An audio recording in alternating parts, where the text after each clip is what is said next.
자, 여러분 안녕하세요. 돈 되는 경제 이야기, 경제 관람차입니다.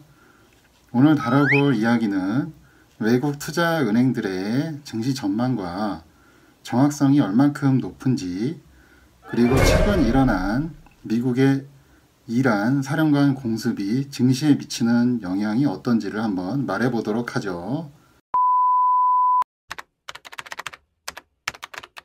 자, 보시는 대로 각 기관들마다 전망치가 조금씩 다르다는 걸 아실 수 있는데요.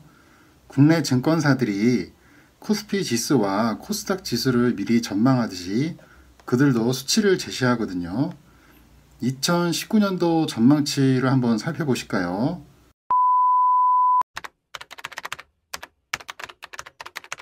전망치 보시면은 뭔가 정확하다는 느낌을 받으시나요? 제시하는 수치가 크게 차이는 안 나지만 2019년 최대로 찍었던 증시 수치와 비교하면 차이가 제법 나는 것이 보이죠. 이렇게 규모가 큰 외국계 투자은행들도 국내 증권사들과 마찬가지로 전망치가 크게 벗어나는 경우가 흔합니다. 외국계 투자은행들이라고 해서 정확성이 뛰어나다는 건 아니란 거죠.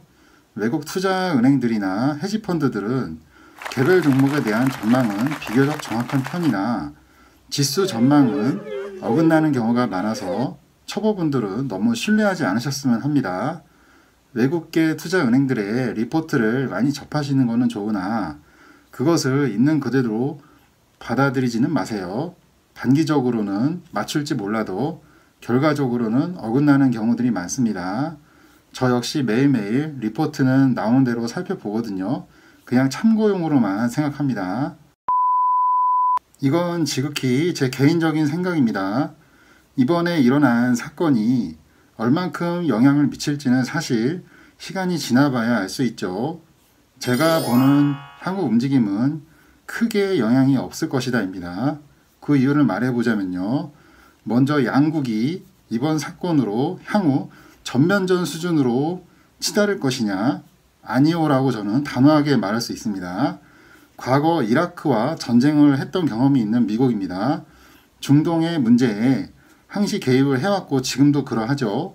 하지만 이번 사건으로 양국이 전쟁을 하리라 생각하지 않는 핵심적인 이유는 미국의 외교 군사 정책상 그럴 수밖에 없다는 것이죠.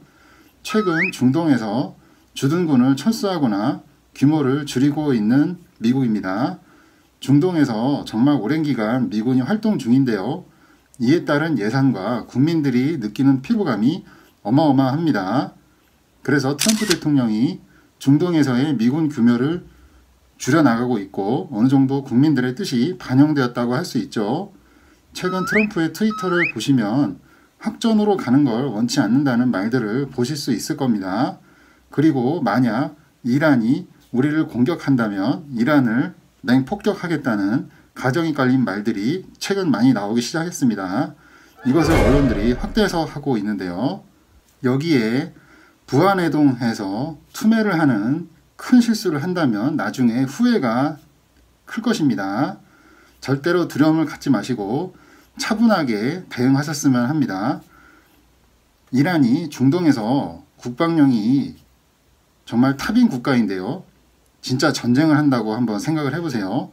전 세계 증시가 곧바로 폭락하는 것은 순식간일 겁니다. 미국이 최종적으로 승리한다 해도 미국 역시 피해가 막대할 겁니다. 게다가 올해 대선이 있잖아요. 앞에서도 말했지만 미국 국민들은 중동 문제에 대해서 피로감이 상당하고 중동 지역에서 작전 중 전사하거나 크게 부상을 입어 전역한 군인들이 제법 많습니다. 저는 최악의 상황으로 가지 않을 것이라 생각하고요. 미국 증시는 1분기에 잠시 숨고르기를 하고 다시 상승 모드를 이어갈 것이라 확신합니다. 정말 정 불안하다 싶으시면은 이미니 S&P 500이나 이미니 나스닥 선물로 일부 해지 포지션을 구축해 두세요.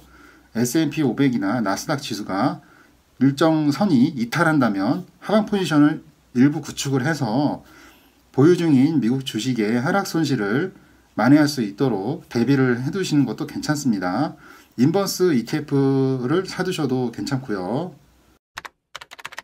자, 이번에는 외국계 투자은행들의 증시 전망 수치, 이것이 얼만큼 정확하게 맞는지, 그리고 최근 일어난 사건인 이란 사령관 공습 사망 사건, 이것이 증시에 미칠 영향에 대해서 이야기해 보았는데요.